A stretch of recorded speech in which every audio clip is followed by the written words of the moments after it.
Okay, are there any questions?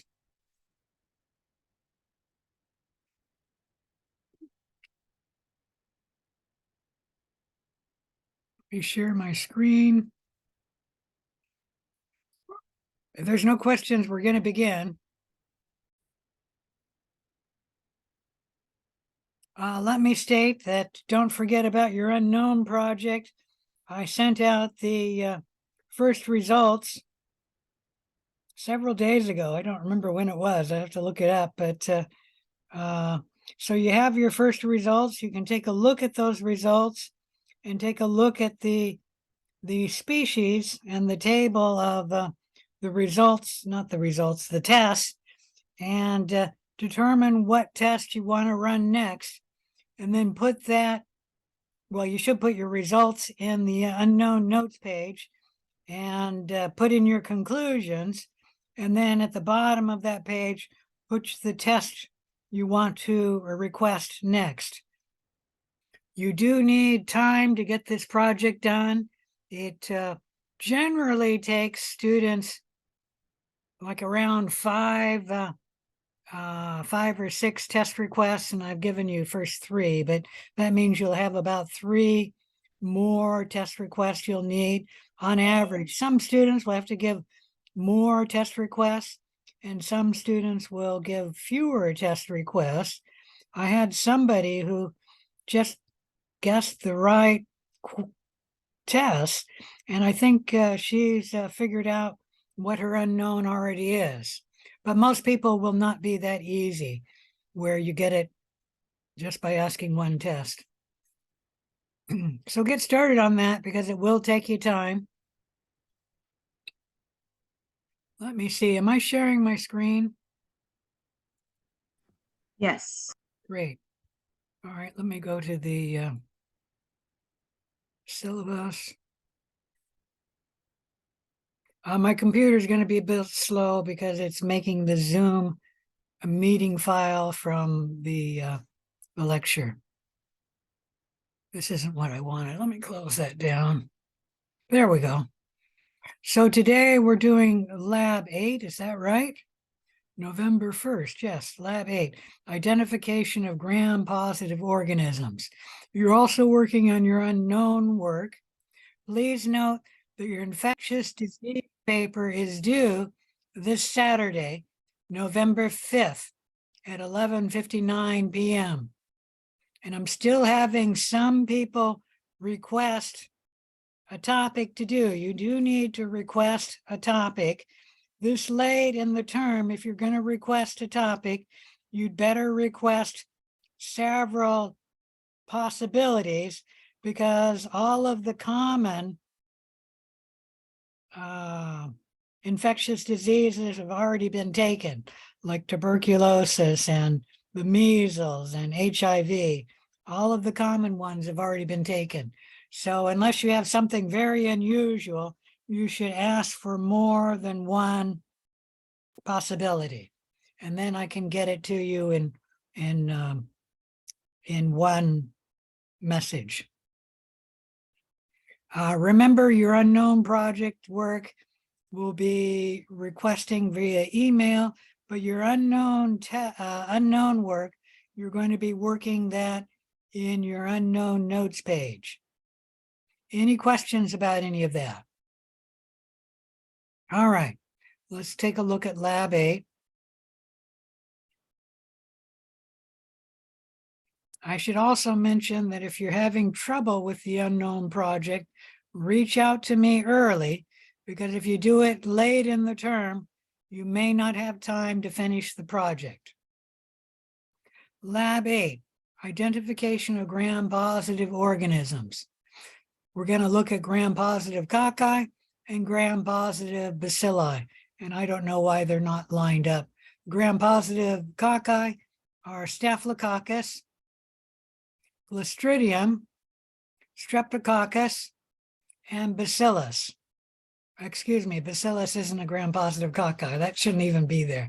This should be over here. This slide is all messed up. I don't know what happened. It wasn't me. I got this from the lead instructor. When we're talking about Streptococcus, realize that it can come in 3 different forms.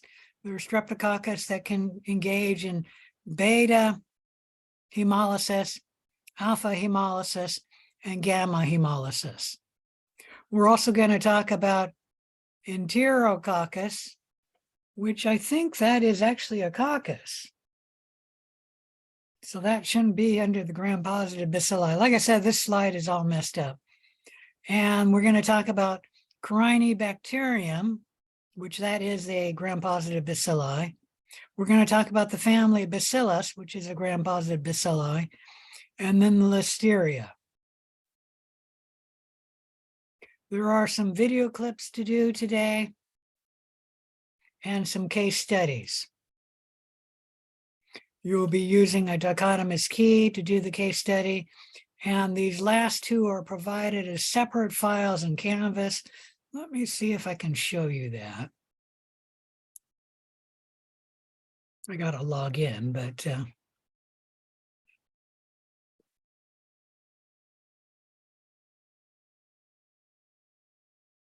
this one I got from Roberto, and he gave it to me as separate files. And I thought about combining them all together as one file, or at least 2 files. And I'm glad I didn't, because every once in a while he changes a case study. All right, where is my class? Oh, there it is.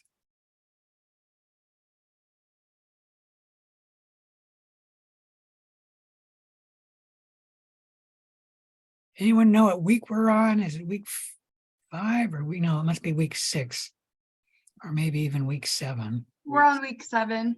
Thank you. Week 7 lab. All right.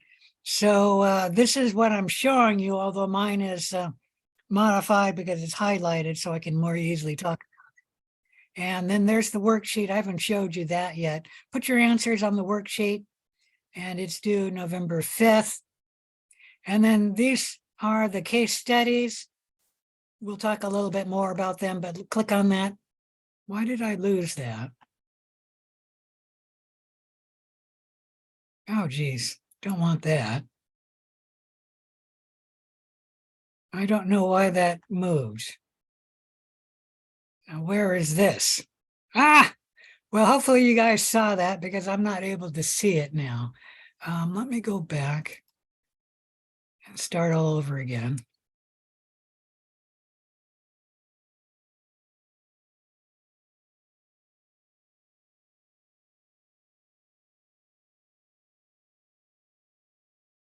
Like I said, what is this? I've never even seen this page.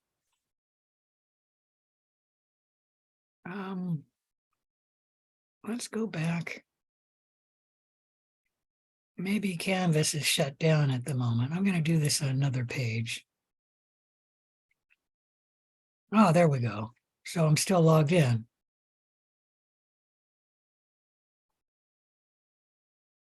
Close that down.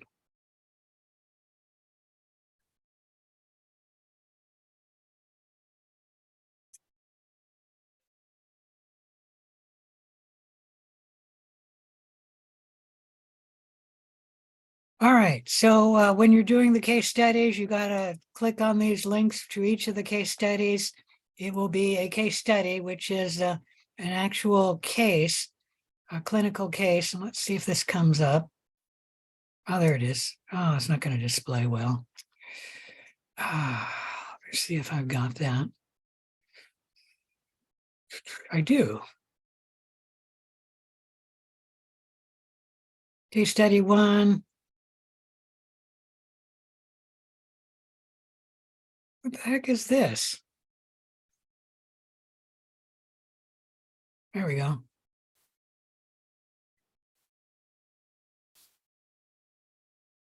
Scroll down. There we go.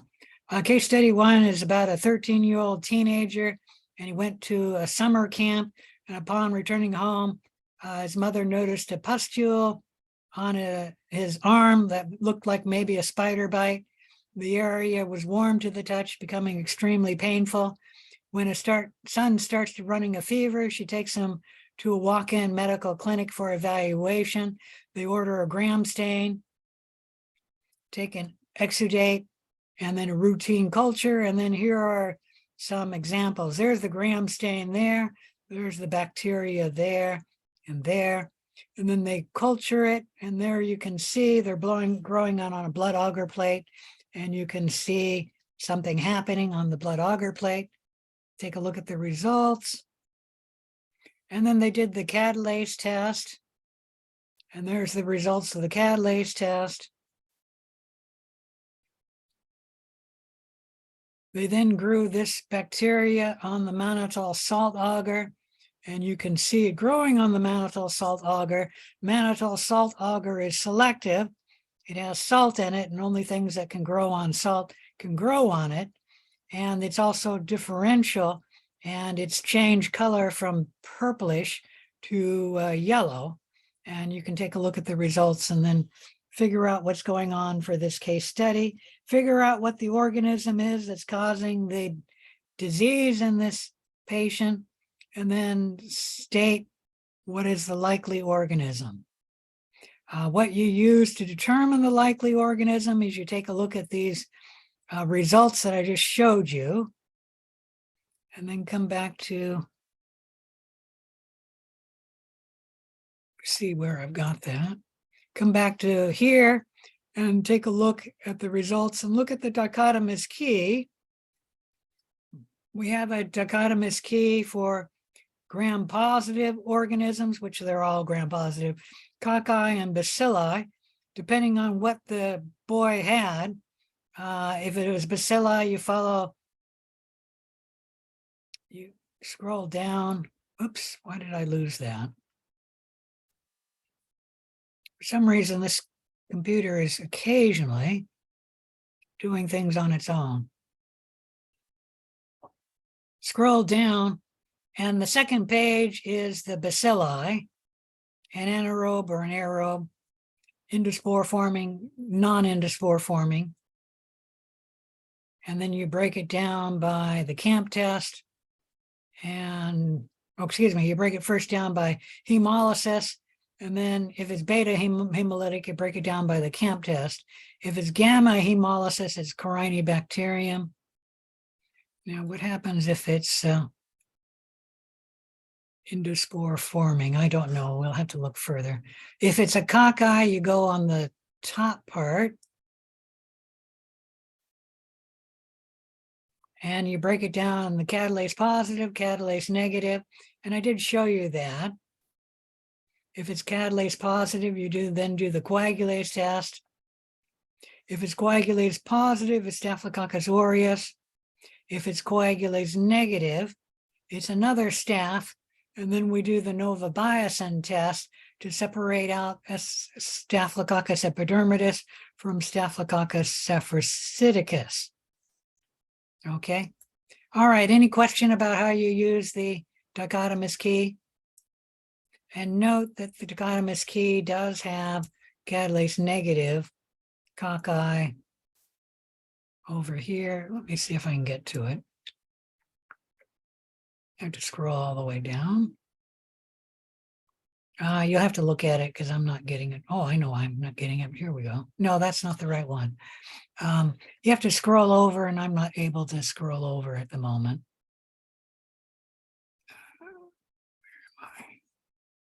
Maybe if I go here and then that way. Oh, there we go. Catalase negative splits into alpha hemolytic, beta hemolytic, and gamma hemolytic. And then if it's gamma hemolytic, it's the only one I'm going to talk about. You then separate the gamma hemolytic by bile-esculin. If it's bile-esculin positive and SF broth positive, it's Enterococcus faecalis. If it's bile-esculin negative and SF broth negative, it's a gamma streptococcus.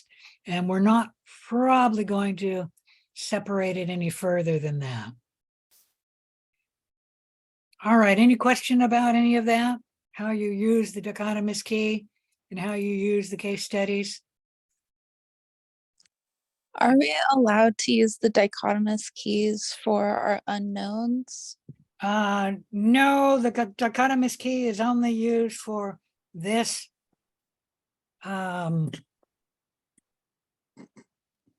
this lab.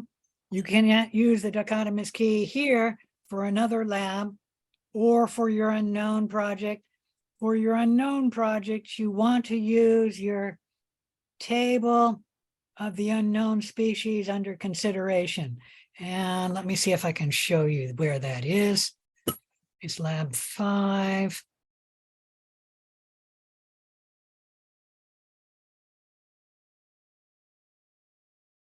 So that would be the unknown list right here. And you have to make your own dichotomous key. And you're actually going to put that dichotomous key in your your unknown report. Okay, that'll be at least one paragraph, and you can put it in as a table. Let me see. I think I've got it in the instructions.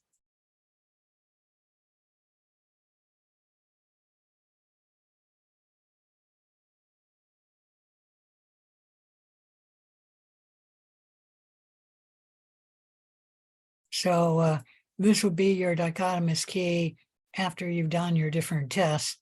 And what you do, usually you put it in a table, but it could be in a chart where you start with all the possibilities, and then it's gram-positive, so you narrow it down to these species.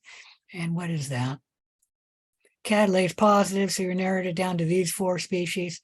Then you narrowed it down to these 3 species with the PR mannitol test, and then you narrowed it to 2 with the PR glucose test. And then what's the last one? The citrate test narrowed it down to 1 species.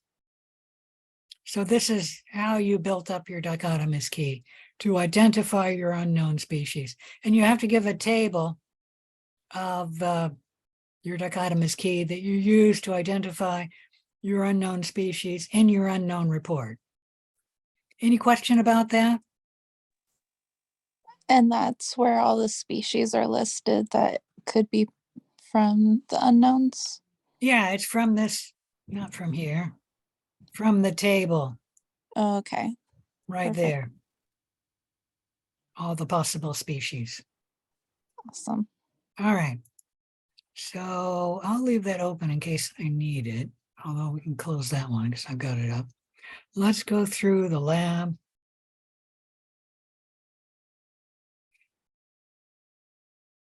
We can close that down. Here we go. So your learning objectives for this lab, you should be able to understand the principles and how to interpret the results for the CAMP test, the Bialis-Scullin Auger slant, the SF broth test, and that is an abbreviation for something, and the Optogen sensitivity test. And be able to use the dichotomous key to solve case studies involving gram-positive bacterial species. And you have to use the dichotomous key to solve the case studies for this lab. And this dichotomous key is only used for the case studies in this lab. You will have further case studies in the next lab, but we have a dichotomous key for that lab. So when specimens are received in a microbiology lab for routine bacterial cultures, they're inoculated on culture media that will facilitate the growth of common pathogens that come from the tissue of origin, and they're placed in specific environments to support their growth.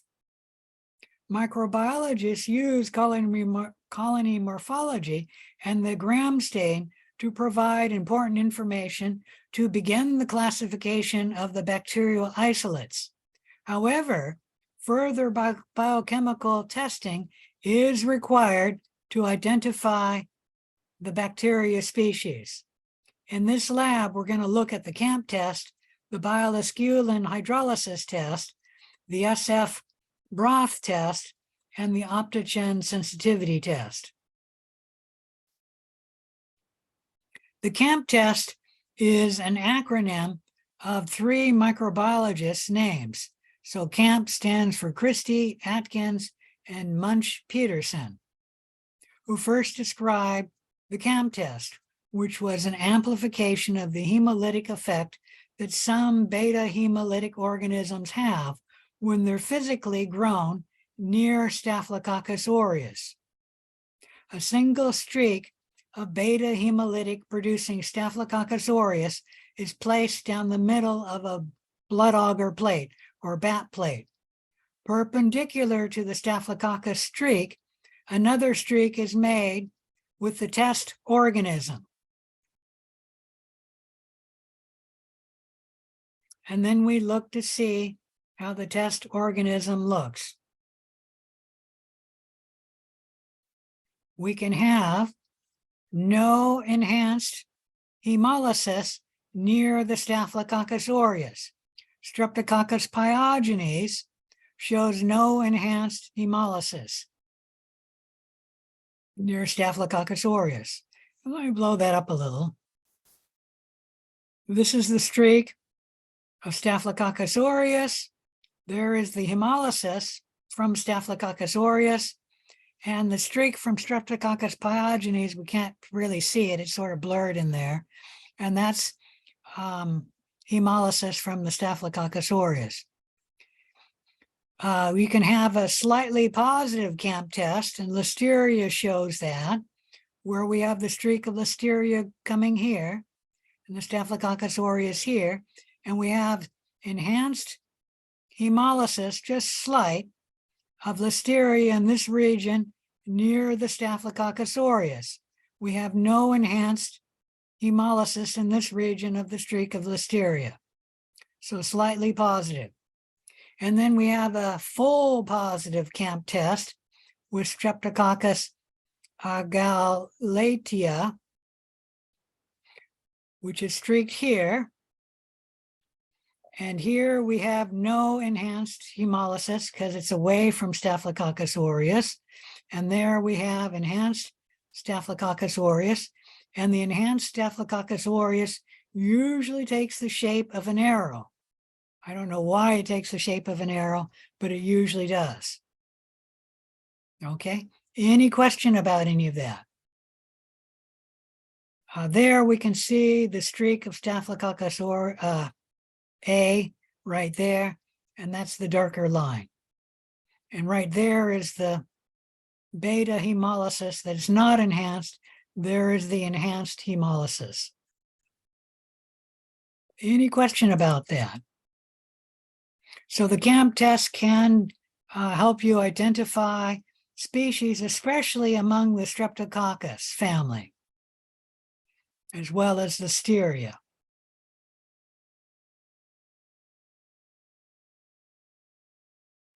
The next test we're going to talk about is the bile-esculin hydrolysis test. Bile-esculin is put on in an agar slant, and the media is a light brownish or, I don't know, tannish color right there. And then you put your bacteria on the slant, growing it on the slant. If the organism can hydrolyze esculin, esculatin will be made, which is a dark brown or blackish color. And then we look to see what percentage of the tube is turned dark brown or black. If it's more than 50% or around 50%, then it is positive for bile-esculin hydrolysis. If the tube does not change black and retains its original color, then it is bile-esculin negative. Streptococcus species are bile-esculin hydrolysis negative, and then Enterococcus species are bile-esculin hydrolysis positive. Any question about that?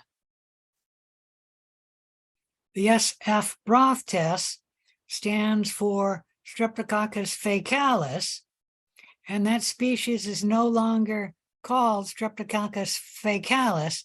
It's now called Enterococcus faecalis, which is probably why we never call it the Streptococcus faecalis test. We just call it the SF broth test. Okay? What you do is you grow your bacteria in the broth, and it has sodium azide in it, which prevents some bacteria from growing, but not all bacteria. And if the organism ferments the color to yellow, meaning glucose is fermented, then it is SF broth positive. If the color stays the same color, which is sort of a purplish color, it is FS broth test negative.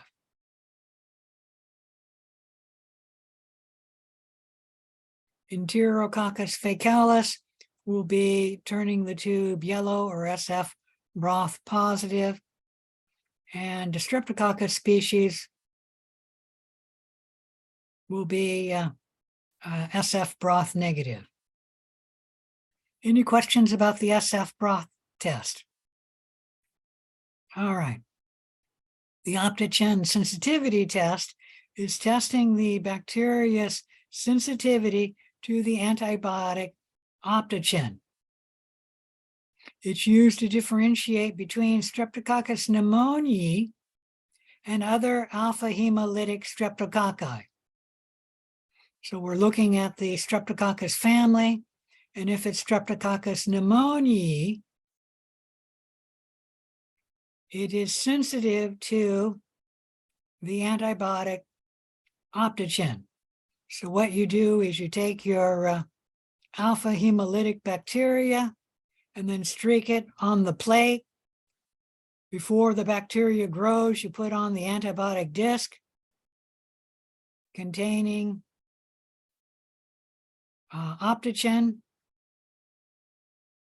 And if it is sensitive, which it has to be sensitive, it has to have a diameter that measures at least 14 millimeters or greater in size.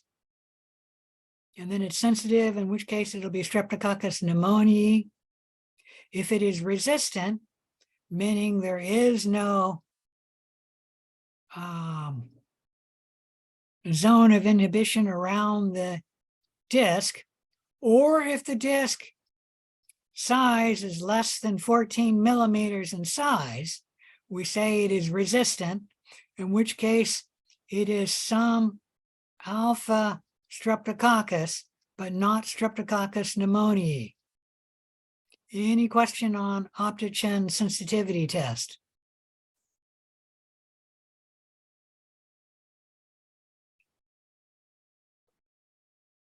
All right, as I stated, to do this lab, you have to use the dichotomous key. We do have a dichotomous key as part of this lab, and it's just to help you work on using a dichotomous key.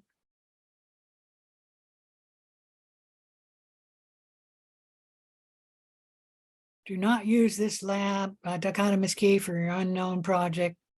Only use it for this lab.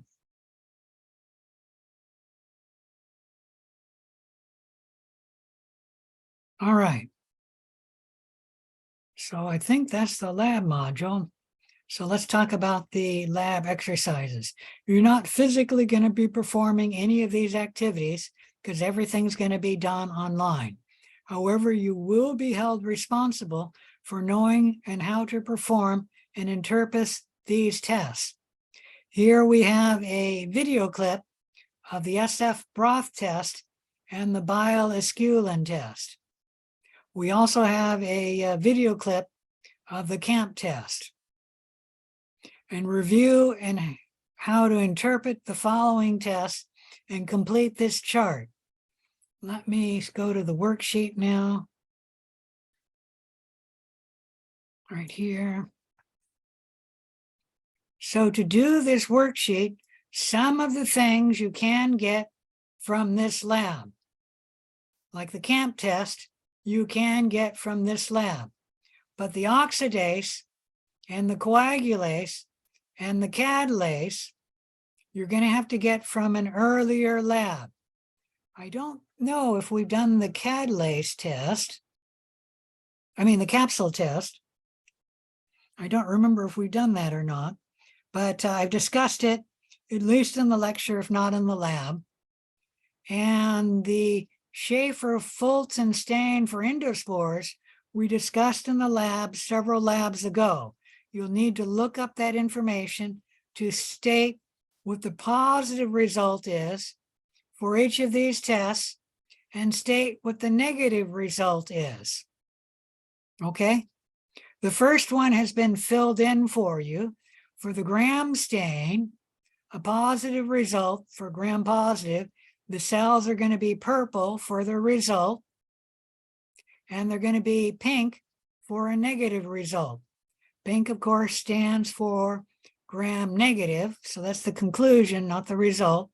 And then purple stands for Gram positive. Once again, the Gram positive is the conclusion, not the result. The result is what you see, your observation. All right, any questions about filling in this test?